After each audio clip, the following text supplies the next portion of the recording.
Hi everyone, Jennifer from Crafty Bones again. I wanted to give you a quick update. I haven't been on in about a week and I know I've been trying to get back on. Anyway, I told you I was painting some letters. I told you it was nothing fancy. So I have 6 bees, all in the colors of the rainbow.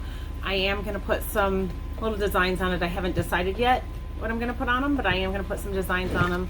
And there is a hook here so that you can hang them up. And then once I have the designs painted, I have a clear enamel that I can spray paint over top of them so that they stay. And back to the study of earth afghan. Oh my goodness. I am still on week 6, but there were a lot of rows in week 6 and it was a very busy set of clues. I only have about 2.5 rows left to go though, so I am almost done with it. I wish you guys could feel the texture that it has. Alright, so let's see. This is where we started in the center, and these triangles here, these pie wedges, are all textured. They all stand up. And then these, it's kind of like a popcorn stitch, only not quite as big. It's a puff. Back post double crochet, give it a little bit of dimension. And then the most tedious part of this was these single crochet rows all the way around. And these are cable stitches. And then back post double crochet again. And then these are some waves, and there's 5 rows of waves. I have then a double crochet and then a double crochet back post, another double crochet back post, and then I'm through with the double crochet back post on a little bit of it. And then there are 2 more rows, and then I will finally be done with it. I haven't had very much time for crafting. I started a new position at work about a month ago, and I'm just still getting my feet underneath me. But some of you may not know why it's called Crafty Bones. First of all, I'm an X-ray tech, so everything that I have acquired recently has to do with bones, mostly the skull, but also the skeleton. I just like collecting things. So Halloween is my favorite holiday, but doubly so because that's when I can get more skeletons. So I like to show you a couple of the acquisitions I've had. Hobby Lobby was running a Midnight Madness sale or a Moonlight Madness sale, and it was buy one Halloween decoration by Maker's Halloween Decor, and you got 3 free. So I have him, and he is just on a piece of plywood, and it's a 3-dimensional little piece of plywood in the shape of a skeleton. So I got him. He was $40, so I used him as the basis of what I was going to get for the free stuff. So that was him. And then this skeleton key was also $40, but this one was free. And it's a very large skeleton key, and it's really heavy. And I got 2 of these. And they light up, and there is a skeleton in there. I don't know if you can see the skeleton in there or not. Love those. And every year Michaels puts out skeleton statues. I have Speak No Evil, See No Evil, Hear No Evil that I had for a couple of years. And then last year my son bought me a Namaste, and then my daughter bought me this year another yoga pose. And I went back and I found him. I also have a bride and a groom. I try to get ones that don't typically look Halloween, but just look like skeletons or skulls. So the books don't have names on them, so I just think of them as like Rodin's Thinker. He's sitting there reading a book. And I live in the Glass City, so there's a lot of glass manufacturers. And there is an outlet store, and these were at the outlet store. Really cute.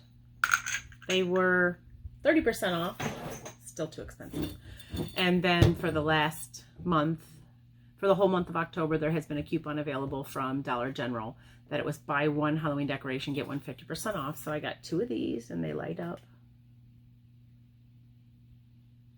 Really cute.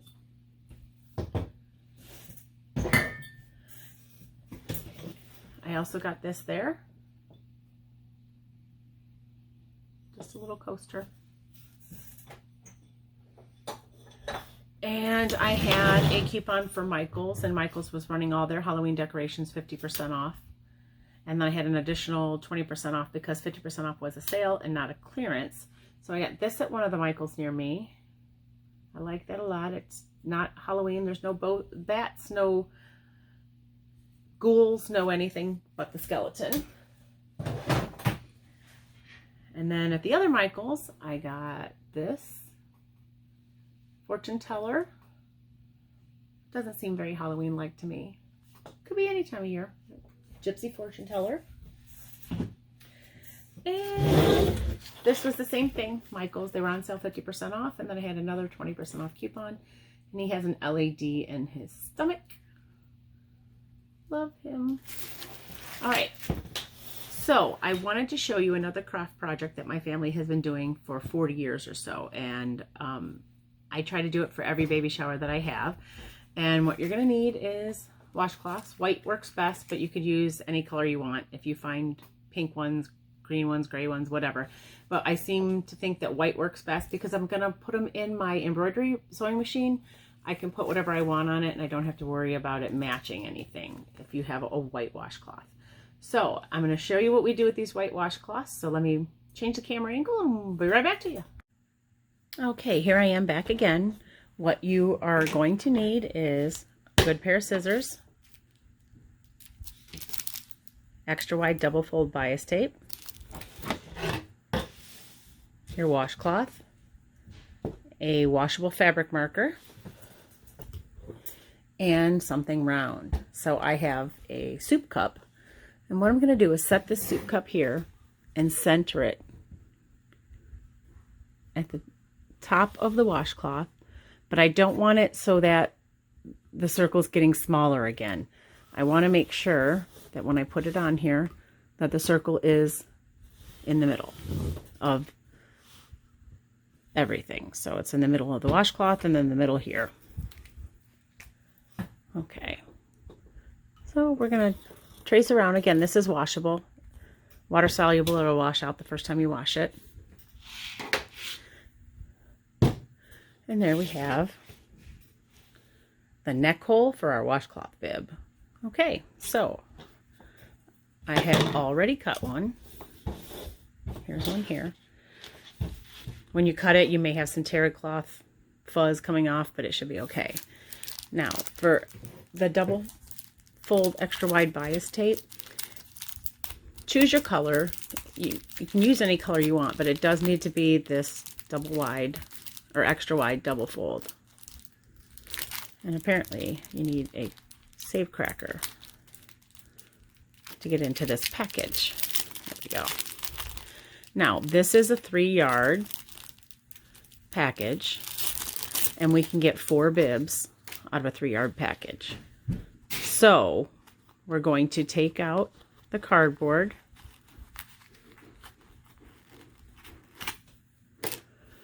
and we're going to find the midpoint on this.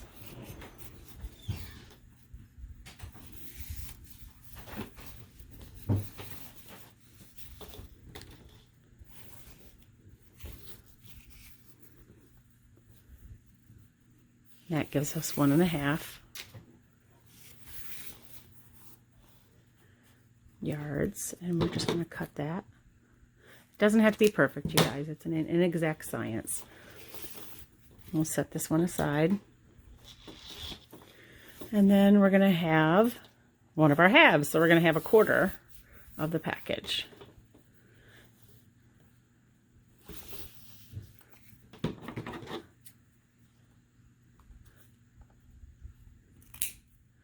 Okay. Again, we'll set this one aside. Woo.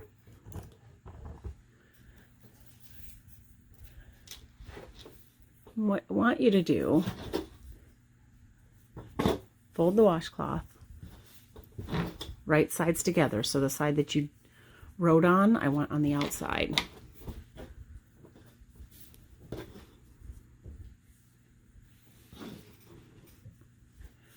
And that'll give you the midpoint of your circle.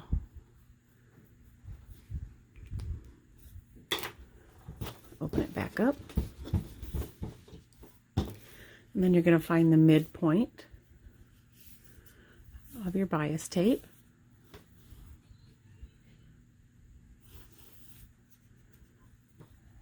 Which is right here. Now, if you see the bias tape, you'll see that this side is longer than this side. See how after the fold, there's always one side that sticks up further? We want the side that sticks up further to be on the front. So we're going to put the short side on the side that we wrote on. So now we have our midpoint for the ribbon. Let's just finger press it again real quick.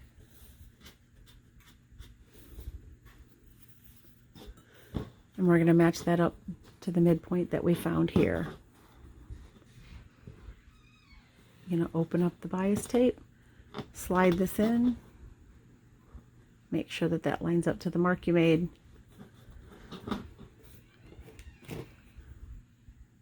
And pin it. So we're going to pin it all the way around. I do them fairly close together because it is a fairly tight circle, and if you don't pin it close together, your bias tape will no longer have washcloth inside of it, so that when you try to sew it, you'll just be sewing the bias tape together.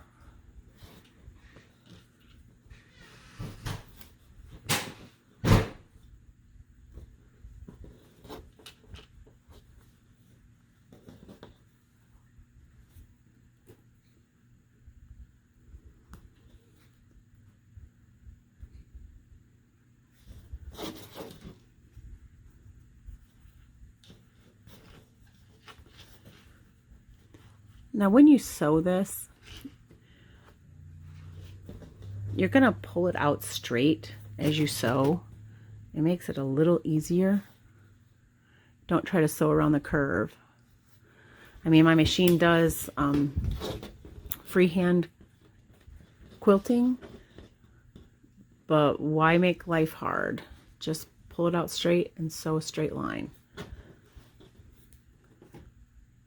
Straight lines are always easiest.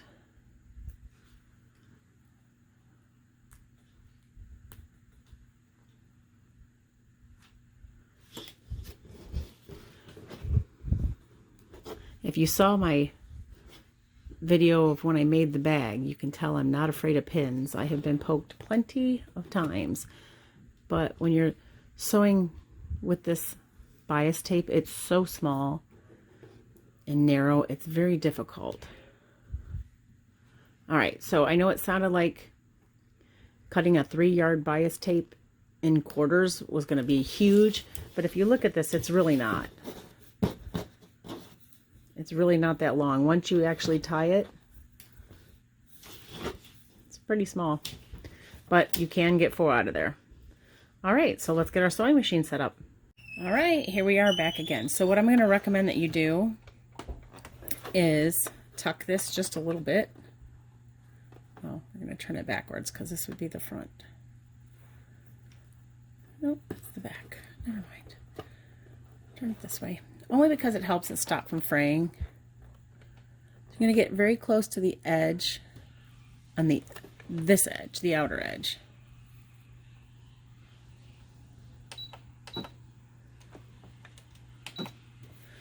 All right. Just a couple of stitches.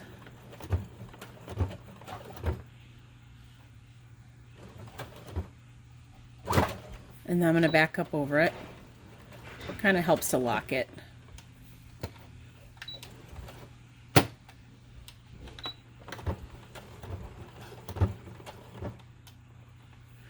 Okay. It doesn't want to back up. It's too small. Let's see. Not a problem. All right, so we're going to lift our presser foot and turn. Now, the reason I want to sew on this side is because this is the open side, and it's also the side that's attached to the washcloth, okay? I probably could have stood to back up one more stitch, so let's try that. Good. Now, there's no reason to rush through any of this. You can take your time. I'm not very close to the edge, so the first few stitches I'm actually just going to work myself towards the edge there. When you are working with something this small, I recommend using a very slow speed just till you get the end of this out so that it doesn't get stuck. Okay, I'm going to speed up just a little. Now I have my own OCD issues to deal with, but I like cutting these strings off. I'm not going to be coming back, but on projects where I come back around, those can get tangled, so I always cut them off once I start moving. All right, so here we go. Woo, sorry.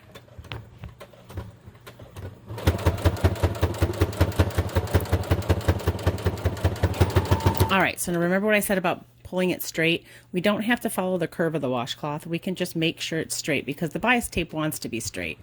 It doesn't want to be curved.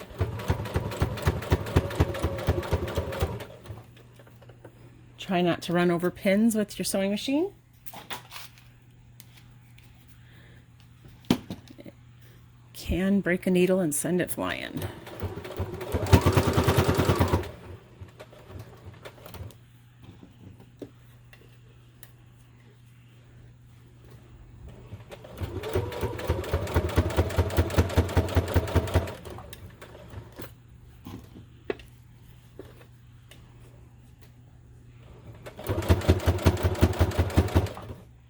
Just make sure you stay tucked in there. Try to keep everything straight.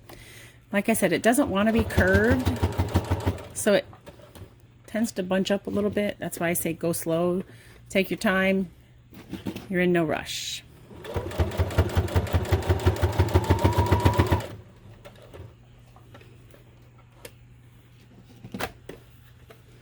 Sorry, I keep putting my arm in the camera.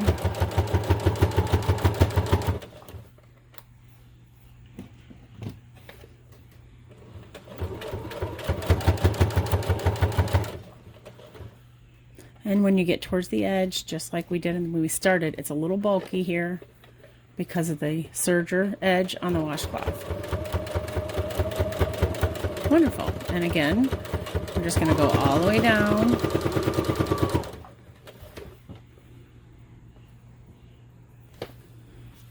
And before we get to the end, we're going to turn this under. It might get stuck on the presser or on the feed dogs. There we go. All right, so now it's completely attached. All right, and I'll show you what we do with it after this. All right, so here it is, the finished project for the most part. So this you could tie on.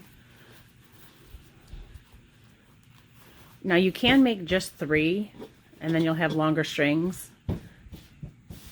Okay, so multiple things can happen from here. What always happens is this, Aunt Lydia's. Now I have Aunt Lydia's and I have some Bernat Classic number 10, and I have multiple colors. I have to pick up some red. I haven't picked up any red yet, so there's that. And I have used this one on multiple occasions, and I thought about using this, but I didn't want to do pink up here. I wanted it to be red because most of the blanket binding I did is red, so I want to stay in that theme. So I'm just going to get some red, and what I'm going to do is start here, actually is where I'll start, and I crochet all the way around the bib. Now I've done different patterns. I have done just where you start in here, a single crochet, 3 change, then punch through and single crochet, 3 change. And I have also done a single crochet all the way around and then done a shell stitch back. I have done single crochet all the way around and then come back with single crochets and a picot. It's just whatever I'm feeling like that day, but I'm not going to do that today. I will get those done and I'll show you on a different video what I did, or maybe even how to do it. But I also have an embroidery sewing machine, and so I haven't decided yet. I was thinking about putting some kind of embroidery here. The problem is again, we don't know the gender of this baby. And I have made a lot of things with their last name on it, and I'm really tired of doing just their last name. So I don't know, I could even do just a rainbow. I believe I have an embroidery pattern of just a rainbow, and I could do that, or I could just leave them blank after I crochet the edges. But that is my video for today, and hopefully the next time I get back to you, it won't be a week again, and I will finally have that study of earth done, and I will have more than one bib here done with some crocheting. So I will see you hopefully in a couple of days, and we'll finish this. Hi, back over this way. So this is what it looks like for now, and hopefully we'll be back on the next video, and I'll be able to show you what it all looks like finished. But bye for now. This is Jennifer with Crafty Bones. Bye-bye.